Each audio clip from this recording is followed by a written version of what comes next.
Hello mga ka-bless, katulad din ba kita na kapag gumagamit ka ng nipper and nakasugat ka, ay parang ayaw mo nang ituloy yung ginagawa mo o ayaw mo nang mag-nails? Isa sa mga dahilan kung bakit itinigil ko ang pag-nails ko before kasi nga lagi ako nakasugat. Kahit anong iwas ko, kahit anong pag-iingat ko, nakasugat talaga ako. Pero nung nakilala ko tong nail scissor na to, nabuhayan ako. Diyos ko, bigla akong ginanahan. Sabi ko, ay, ang perfect. Hindi na makakasugat ang babaeng ito. Dalawang nail scissor yung ginagamit ko. Yung isa, yung normal na nail scissor.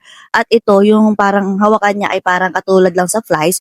Pero habang tumatagal, mas gusto kong gamitin itong ganitong style ng nail scissor. Before sabi ko, hindi ako tatagal sa nail scissor na to kasi sobra akong nangangalay. Unlike do sa isang nail scissor na gamay na gamay ko na kahit bago ko lang siya ginagamit. Feeling ko matagal na kami magkasama. And talagang pinush ko lang din talaga tong gamitin araw-araw kasi mas gusto ko talaga yung paano niya kung paano siya magka. Yung dalawang nail scissor na ginagamit ko, perfect talaga siya sa mga hindi kasundo yung mga nipper. Share ko lang din sa inyo kung ano yung experience ko and nararamdaman kapag ginagamit ko tong nail scissor na ganitong style. So ito nga, magaan siya. Yes, oo. Madali mo lang siya i-blend.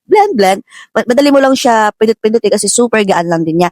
And then, when it comes to cut the cuticle, wow, English, yun nga, sobrang ganda niyang mag-cut sa cuticle area. And kitang-kita mo kung hanggang saan ka lang magka-cut at ramdam mo siya.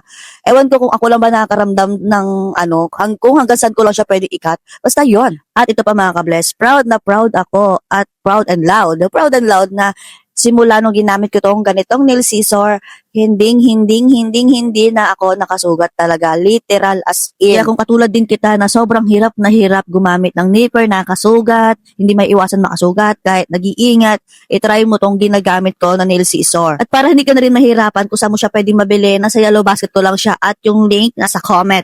So yun lang muna mga ka-bless. Thank you for watching. Bye!